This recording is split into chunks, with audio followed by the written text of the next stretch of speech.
tal, amigos? ¿Qué tal? Buenas noches. Bueno, nosotros seguimos de continuado, pero a la gente que se está enganchando ahora, muy buenas noches. Gracias por estar con nosotros. Son las 21 horas con 2 minutos. Ustedes acaban de escuchar la información meteorológica en el servicio informativo y la cosa va a continuar inestable para mañana. Nuestro WhatsApp es el 0971444200 y hoy nos acompaña nuestra compañera Vivian Benítez porque queremos hablar, Vivi, de este asunto del coronavirus.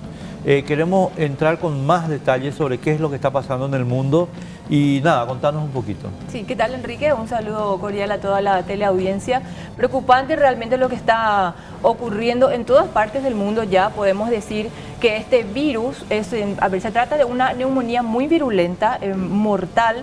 Hasta ahora tenemos informaciones oficiales de China, aunque poco creíbles, ¿verdad? Y vos sabés muy bien que estamos hablando de un régimen no democrático, como el nuestro, por ejemplo, y organizaciones internacionales incluso están poniendo en duda la cantidad de fallecidos y aquellos que estén ya padeciendo esta enfermedad. En duda al alza, digamos, porque lo que, sí, lo que se está sospechando es que el gobierno chino está minimizando el impacto. Sí, lo que pasa es que ya hubo un antecedente sobre eso y te voy a estar dando unos detalles con respecto a eso. Lo que sí, ya en América saltaron las alarmas, un caso confirmado en los Estados Unidos. Aquí cerquita nada más, en Minas Gerais, hay un caso sospechoso de una mujer de más o menos 50 a 60 años. Ella habría estado en Shanghai, en China, sí. Y se sospecha que ella esté padeciendo esta enfermedad. Estamos hablando de un coronavirus desconocido, no se conoce mucho sobre esta cepa y ya le adelanto a nuestra teleaudiencia que mañana en la edición impresa de ABC estamos preparando una página completa prácticamente de cuáles son los síntomas, cómo cuidarnos para eventualmente si nosotros estuvimos o no por China o por algún otro país donde ya se han confirmado casos. Estamos hablando de prácticamente todo el continente asiático. Cada país que integra el continente asiático tiene un caso sospechoso. Increíble. Sí. Antes de seguir, estimados amigos, quiero recordarles que Personal y Samsung presentan Flow Music Experience Asunciónico 2020. Esto es el 31 de mayo. El 31 de marzo, perdón, 7 de abril en el Jockey Club. 2 días de pura música, pura diversión. En la madre de los festivales ustedes ya conocen cómo es la mecánica, así que puedes adquirir tus entradas en los puntos de venta habilitados con 15% de descuento para los clientes del Club Personal. Con Personal tenés más diversión. Vivi, ¿me permitís un segundito hacer un breve paréntesis de otro tema? Sí. Vamos a hablar con el doctor Francisco de Vargas, abogado de Hugo Volpe. Hola Francisco, tanto tiempo, ¿cómo te va? ¿Cómo te va, Enrique? En verdad, tanto tiempo. Un saludo a vos y a quien te acompaña. Gracias, un gran abrazo. No, Francisco, te estábamos molestando porque queremos entender un poquito cuál es la posición de ustedes. Yo tengo entendido que vos ya sos formalmente el abogado defensor de Hugo. Con respecto a todo esto que se está publicando, y estuvimos pasando recién en el servicio informativo declaraciones de Hugo, algunas declaraciones tuyas también. ¿Ustedes se mantienen en que la existencia de este bolígrafo, etcétera, etcétera, no conlleva ninguna responsabilidad penal para Hugo, Francisco? Así mismo es, Enrique, por varios motivos. Primero, el informe que viene de Brasil, que consta de más de 3.000 focas, creo que son algo así como 18 gigabytes de información, que fue analizado por el fiscal Doldán, quien mencionó que consta de 8 capítulos. Y que en el 7º capítulo se hace mención a una supuesta sospecha sobre actos de corrupción por parte de los fiscales Hugo Volpe y Armando Cantero. Tuvimos hoy copia de la parte que hace referencia a ellos, ¿verdad? Que son finalmente 4 páginas más o menos, no hay más que eso. Y la información surge de extracción de datos de un teléfono celular de la señora María Alcides, quien fuera pareja o es pareja del señor Minotauro. En esta conversación de WhatsApp, ella se comunica con su abogado Edson, quien finalmente le dice que ellos hablan de hacerle llegar un bolígrafo Montblanc al fiscal Hugo Volpe porque había archivado una causa penal, ¿verdad? Bueno, cuando hablo con mi cliente, que hubo golpe, él refiere, sí, una vez me fui a mi oficina y me dijeron mi funcionario que vino el abogado Edson, que dejó ahí un bolígrafo, que era una caja, me dijo, yo ni abrí, no puedo realmente saber ni de qué marca era, aparentemente era un paquete, le dije, guarden eso en el cajón, y cuando venga de nuevo este abogado, entréguenlo. Nunca más volvió, finalmente él fue trasladado a Asunción, ni siquiera sabe de lo que fue, qué fue del tal bolígrafo, ¿verdad? Eso es lo que hay en esta, digamos, información proveída por el Brasil, ¿verdad? Ni siquiera se habla de que Hugo Volpe se haya comunicado con el abogado o con la señora, o que haya solicitado alguna suma de dinero, algún tipo de dádiva, perdón, ni siquiera que haya solicitado el bolígrafo tan mentado, que por cierto ya fue objeto de búsqueda en 3 procedimientos de allanamiento, Enrique. Claro. Y sostenemos con firmeza que esto no puede considerarse ni remotamente un acto de corrupción o tentativa o pedido de soborno. Claro, Francisco, mira, yo quiero plantearte un poquito a título de abrir una discusión contigo brevemente sobre el modelo analítico que yo por lo menos estoy usando en esta cuestión. Entonces quiero que me dispense un ratito de tu tiempo para explicarte el punto. Resulta que llega este informe del Ministerio Público brasileño, que se hizo público el lunes, creo, el lunes o martes, y en este informe lo que se indica básicamente es que el Ministerio Público brasileño le pidió a Hugo Volpe colaboración en el marco de acuerdos bilaterales sobre la red de este Minotauro y del propio Minotauro, y que esta colaboración fue retaseada o negada y que no hubo ninguna respuesta positiva de parte de Hugo con respecto a esos pedidos. Ahora, después de haber constatado ese elemento, el Ministerio Público brasileño efectivamente incauta los teléfonos de María Aliris Cabral y el teléfono de la computadora, y ahí surge la información del famoso bolígrafo Montblanc. Y en consecuencia se construye, o el Ministerio Público brasileño construye la siguiente hipótesis, que es la que creo yo está en discusión. El fiscal paraguayo recibió una dádiva, que es un bolígrafo Montblanc, y a resultas de haber recibido esa dádiva, o como consecuencia de haber satisfecho pedidos de Minotauro recibió esta dádiva, hay una concatenación lógica, sencilla, simple, es dádiva, falta de apoyo para la persecución penal de Minotauro. Eso puede ser posterior o anterior. Y si esto es así, mi querido Francisco, si esta composición que hace el Ministerio Público brasileño es correcta, entonces estamos de lleno, pero de lleno, en la conducta tipificada en el artículo 301 del Código Penal.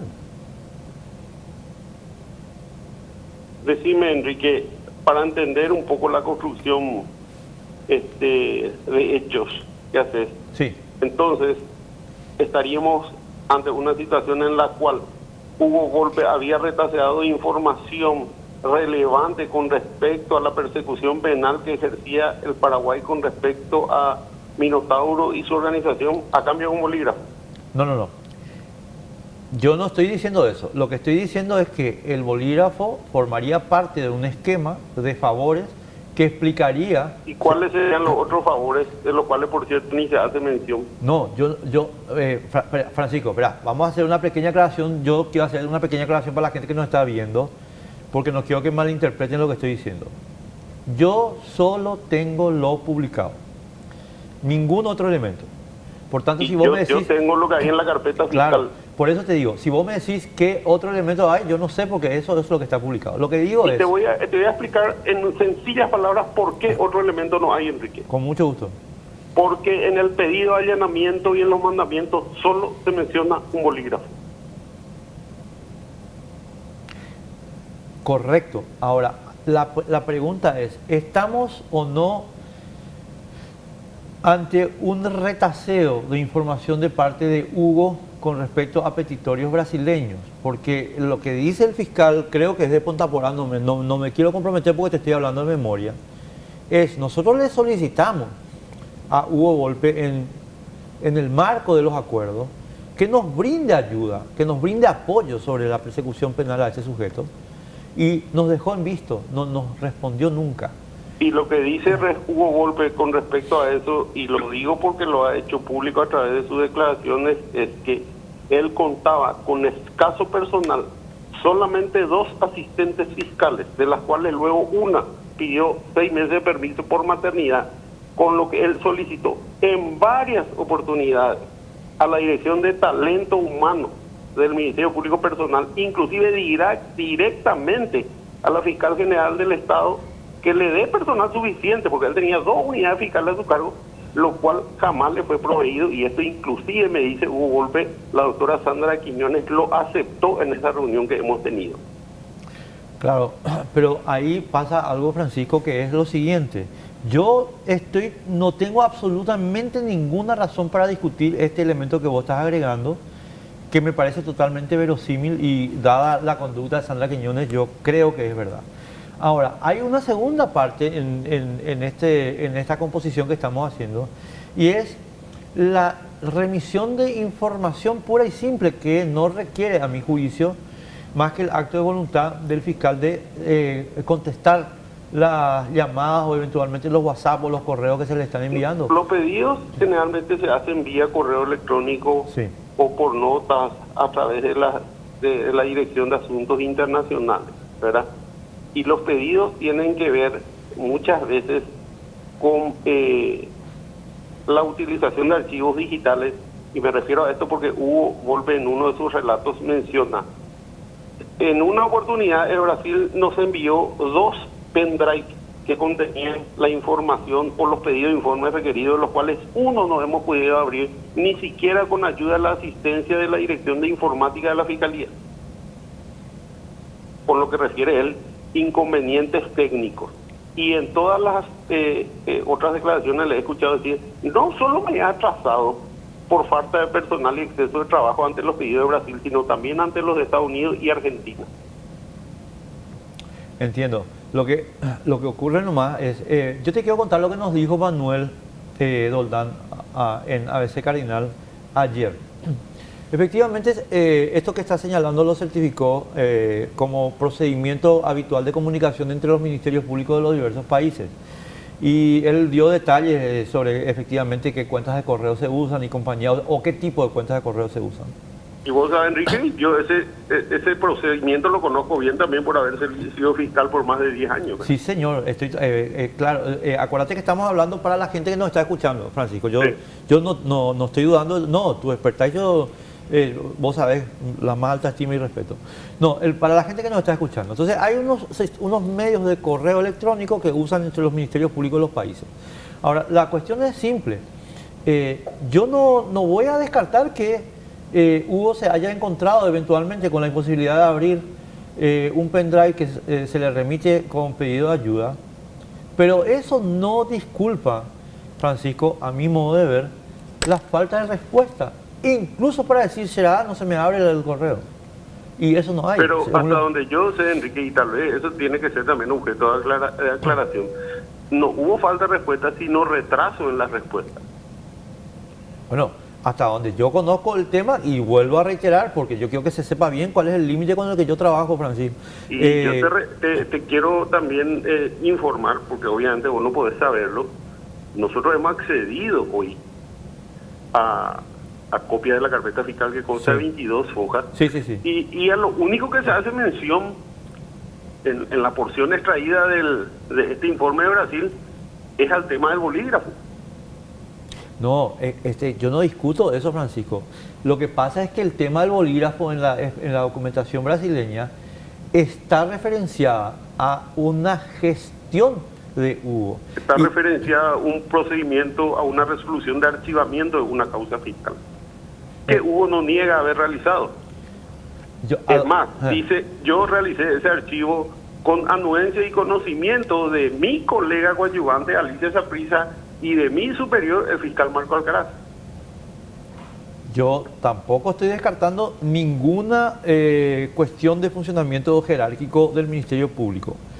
Porque según la construcción de hechos seguida por la Fiscalía para esta investigación, la dádiva, en este caso el bolígrafo, tiene que ver con un supuesto agradecimiento al archivamiento de la causa. Y yo lo que yo hago una extensión más genérica, y sí, o sea, a ver, que incluye lo que vos estás señalando, Francisco, 100%, pero que incluye también simplemente la falta de provisión de información que le estaba haciendo. Claro, Enrique, y yo te entiendo, pero la única diferencia entre la construcción que vos haces y la que yo hago es que yo tengo mayor información por haberse accedido a la carpeta fiscal. Categórico. Y la conversación que existe entre María Alcides Cabral y el abogado de nombre Edson da cuenta solamente del archivamiento y el bolígrafo como un supuesto favor al archivamiento. Mira, Francisco, te voy a plantear la cosa desde otro punto de vista porque entiendo perfectamente que difícilmente nos vamos a poner de acuerdo en qué significa cada cosa en esta historia. Entonces, permitime plantearte el asunto desde otro ángulo. Mismo asunto, pero desde otro ángulo. Te escucho. Resulta que acá yo no descarto, pero ni por un segundo, que un narco trate de perjudicar a un fiscal enviando por su abogado o por cualquier persona un regalo que eventualmente puede imputársele como parte de una conducta definida en el artículo 301. Yo no descarto eso, quiero que vos sepas y quiero que Hugo sepa. Ahora, lo que me parece a mí que ustedes tienen que poner sobre la mesa y ponerlo de una manera indubitable, mi querido Francisco, es que la conducta criticada por el Ministerio Público brasileño, que ameritó una investigación de varios meses, que empezó en agosto y terminó el 12 de diciembre, no se produjo. Y esa parte es la que a mi modo de ver no está clara todavía. Porque si la premisa uno de los brasileños, y es que hubo retaseo de información, es correcta, entonces se explica perfectamente el bolígrafo. Eso es Pero todo. la premisa uno... Perdón, sí, hay un poco de interferencia, parece. No, tranquilo. Lo que pasa es que de lo que surge, yo obviamente me tuve que ya tomar el trabajo de leer toda la carpeta fiscal, Enrique, ¿verdad? Y te vuelvo y repito, la conversación entre Edson y María Alcides Cabral habla de la entrega de un bolígrafo como un supuesto agradecimiento a un procedimiento de archivamiento. Correcto. La conversación está en una página. Sí. Yo no te discuto eso. Es que, vuelvo a decirte, yo, Francisco, no puedo discutir contigo con el nivel de detalle que vos tenés. Pues yo tuve acceso a la carpeta y vos no. No, por eso. Entonces, para mí hay simplemente una explicación, general, sobre dos tipos de asuntos que tenemos que esclarecer como opinión pública nosotros y ustedes como parte involucrada. Disculpame, Enrique, sí. Quiero hacerte una pregunta. Creo que sabes que se hicieron al menos tres allanamientos buscando el bolígrafo. Sí, señor. Y me pregunto yo, ¿qué hubiera pasado si se encontraba el bolígrafo? Y yo creo que iba a ser una situación más grave todavía. Pero si Hugo no está negando que le entregaron un bolígrafo. Entonces, ¿me entiendes? No, por eso... Lo que Hugo dice es, yo nunca solicité ni un bolígrafo ni nada. Pero el artículo 301 no pide la solicitud. El artículo 301 dice, si recibís, no hace falta que pidas. Pero de cómo se da en todo caso la recepción, y eso surge también de la carpeta fiscal, que el abogado se va y le deja en el despacho sin que él esté presente. Pero atendeme una cosa, Francisco. Enrique, yo una vez me fui a mi oficina y me encontré con 5 kilos de costilla y una botella de vino tinto de 1,5 litros que me había dejado un abogado en mi despacho. Y después nunca más la encontré para devolvérsela. Yo te quiero decir algo, Francisco, y creo que vos y yo somos amigos hace muchos años con por supuesto, hablar. No, yo te decía algo. Yo no puedo permitir, Francisco, que el señor Hugo Volpe alegue ignorancia de la ley para justificar por qué no rechazó la virome, el bolígrafo en el momento. Pero él lo explicó, pero detalladamente, Enrique. Y lo peor de todo, esta circunstancia no es negada por la fiscal general del Estado, que reconoce, sí, es cierto, me pedía funcionario y yo no tenía para darte. No, es que, espera, déjamelo de Sandra un ratito. Vamos al bolígrafo. A ver, El artículo 301 tiene una redacción que todos ustedes, los que son fiscales, abogados, los que trabajan con la ley, conocen perfectamente. Y ustedes saben perfectamente lo que significa no recibirá o el que recibiere. En consecuencia, la conducta que se exige a partir de la redacción del artículo 301 del Código Penal es muy simple. Llegás a tu escritorio, te encontrás con el bolígrafo, llamás a la policía y decís, señor, saque Pero, esta cosa de Enrique, aquí. yo entiendo también tu posición y solamente creo que está siendo extremista. Y digo por qué. Porque esa norma penal, ¿qué es lo que busca? Precautelar. Que el funcionario, en este caso fiscal, pueda ejercer independiente y honestamente la persecución penal que es su trabajo. Pero en ninguna cabeza cabe que Hugo Volpe pueda dejar de hacer su trabajo en contra de la organización criminal de Minotauro a cambio de un bolígrafo, Enrique. No, a ver. No es el valor, ¿Cómo? es la acción. Es lo mismo que yo, a ver, Francisco, perdóname, voy a poner un símil que, discúlpame, quiero poner un símil que te va a parecer muy estúpido, perdón, Vivi, pero quiero, a ver, yo le tengo que regalar a mi señora, por decirte, por todo lo que ella me aguanta, un edificio.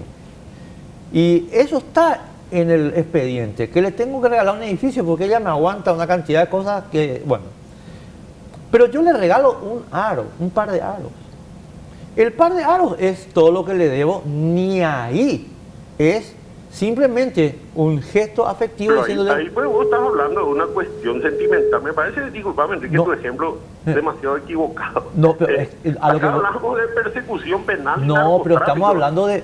Vos me estás queriendo... O sea, vos... y yo entiendo tu punto, Francisco. Si yo fuera Francisco de Vargas, haría lo mismo que vos estás haciendo. Pero O sea, déjame yo plantear... quería decir algo, por ejemplo, que es muy específico del... que espero que en algún momento dado puedan tener acceso, ¿verdad? Nosotros estamos evaluando también entregar o mostrar eso a la prensa, solo que no podemos hacerlo antes de analizarlo a profundidad, donde María del Cid le dice al abogado, yo quiero que el fiscal Hugo Volpe reciba esto de corazón, le dice. Es el arete que te estoy contando. Porque el monto de la deuda es mucho más grande, seguramente, en la construcción analítica que estamos haciendo. El monto de la retribución Y de te vida. vuelvo y te digo, es una conversación entre una persona sospechada de narcotráfico y su abogado. O sea, es algo que solamente surge de los malos, te voy a decir, hablando mal y pronto. Totalmente, es que yo vuelvo a decirte, Francisco, es que yo no estoy diciendo aquí que no haya la posibilidad de que tanto María Aliris como Minotauro propiamente no le hayan querido reventar la carrera a Hugo. Yo no estoy descartando eso. Pero para que yo pueda tener base en la hipótesis de que le querían reventar, ustedes tienen que demostrar que efectivamente hubo una prestación indubitable. Me vas a disculpar, Enrique, nosotros no tenemos que demostrar nada. La ley exige que el Ministerio Público tenga que demostrar su acusación. No, a ver, Francisco, vos sabes perfectamente bien que yo soy militante combatiente del artículo 17 y no tengo absolutamente nada que objetar a lo que acabas de decir, al contrario, yo estoy 1000% de acuerdo. No, lo que pasa es que acá vos tenés un asunto que es un quid pro quo. Entonces, hay que señalar que el fiscal brasileño que dice que Hugo no le contestó, miente. Eso. Pero ahí es donde no nos ponemos de acuerdo, pues, porque para mí en ningún momento él dice que Hugo no le contestó. En todo caso dice que se retrasó en dar la información. Cosa que, por cierto, no aparece hasta este momento en la carpeta fiscal. No, pero te digo una cosa, vos podés hacer la gradación que quieras sobre el retraseo de la información, porque desde el punto de vista desde el punto de vista operacional, y vos fuiste fiscal antidrogas, tenés un operativo que te reventaron justamente por eso, y Sí, el retraseo de la información, para poner 5 minutos más tarde, es decisivo en este tema. Mira, después ahí, para no, porque sé que seguramente no tenemos mucho tiempo, el tiempo en televisión es oro, hay demasiadas otras cosas también que cuestionamos, Enrique, y me gustaría a través de ustedes hacerlas saber, ¿verdad? Con mucho gusto.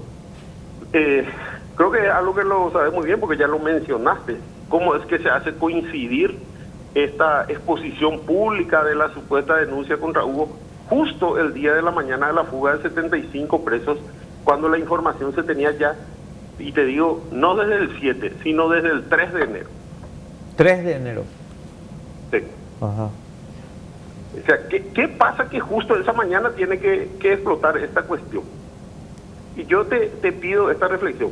¿Vos alguna vez viste alguna conferencia de prensa en la que 4 ministros del Poder Ejecutivo y una fiscal general tengan que exponer públicamente un hecho de corrupción basado en una cuestión hasta este momento para nosotros tan nimia como la de un bolígrafo?